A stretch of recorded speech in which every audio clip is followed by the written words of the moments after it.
Hey, you know those election security provisions the bedwetting bitches on our own side, and doubtless stinking up the comments section even as I record this rant, assured us all were never passed in any contested state in the 2020 election? Yeah, well, don't look up from working your one-inch wonder with a fine lubricant of your own tears, because Biden is filing a fucking lawsuit over them. Well, the Department of Justice is now suing the state of Arizona to block a law that would require proof of citizenship to register to vote. Arizona's Attorney General Mark Brnovich telling Fox News, quote, in addition to free rooms and transportation for those illegally entering our country, the DOJ now wants to give them a chance to vote. In a letter to the DOJ, Brnovich said he's willing to take this all the way to the Supreme Court if necessary.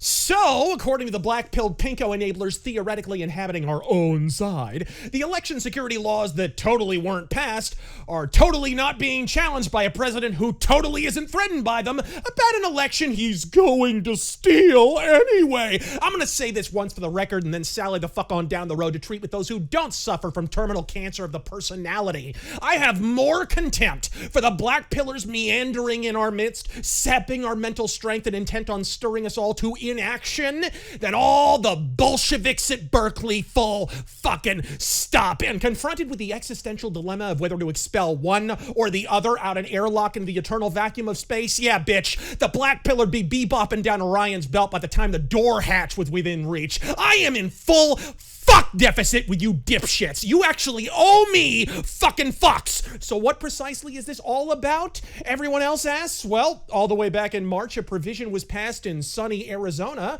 to require proof of citizenship to register to vote in our elections, a proposal most already saw as ass-poundingly evident. After all, foreign residents belong on American voter rolls like Nick Fuentes belongs at Big and Tall. And that's where Biden's DOJ, with red flag hag Kristen Clark as its witless mouthpiece, unwittingly told on itself. Quote, for nearly 3 decades, the National Voter Registration Act has helped to move states in the right direction by eliminating unnecessary requirements that have historically made it harder for eligible voters to access the registration rolls, said Assistant Attorney General Kristen Clark of the Justice Department's Civil Rights Division. Arizona has passed a law that turns the clock back on progress by imposing unlawful and unnecessary requirements that would block eligible voters from the registration rolls for certain federal elections, with virtually every article that talks about this story rounding the fuck off with, the complaint alleges the law would throw thousands of voters off the rolls. Nah, sugar tits. I believe it's poised to throw thousands of non-citizens off the rolls. And knowing Arizona's a legal immigration problem, you better pray to fucking Moloch it's merely thousands. I mean, this is fucking Phoenix, bitch. After 2 years of Biden, I could probably crack 5 figures just standing outside Home Depot with a poncho and a fistful of 50s.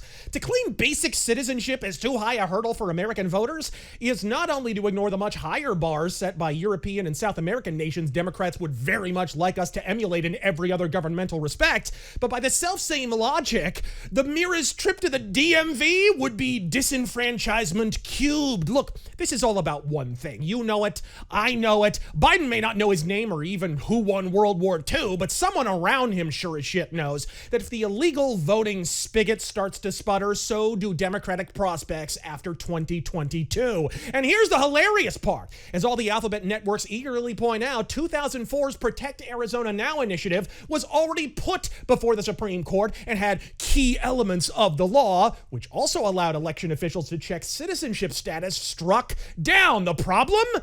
That wasn't the part of the law that was struck down. In fact, only a few years fucking later, the ACLU took yet another coastal commie crap on our state after we passed SB 1070, which was basically the ghost of the Protect Arizona Now initiative, which you may remember Jon Stewart and Stephen Colbert's apocalyptically unfunny asses cracking obvious and easy jokes about during the time. And that law was outright upheld by the Supreme Court. A Supreme Court considerably less conservative than the Clarence Thomas Tunkgewehr that just blew the brains out of Roe v. Wade and gun control in a single fucking weekend. How do you suppose this particular round of double dog dipshit Jeopardy is going to play out there, Alex? I mean, waste what little political ammo you even have if you like. Your administration's got the approval rating of Public Enemy at a Klan rally and plummeting fucking fast, so why not go for broke? You know, Joe, you might not need voter rolls with more illegals than a minor league baseball roster if you didn't spend money like a Cuban pimp on peyote buttons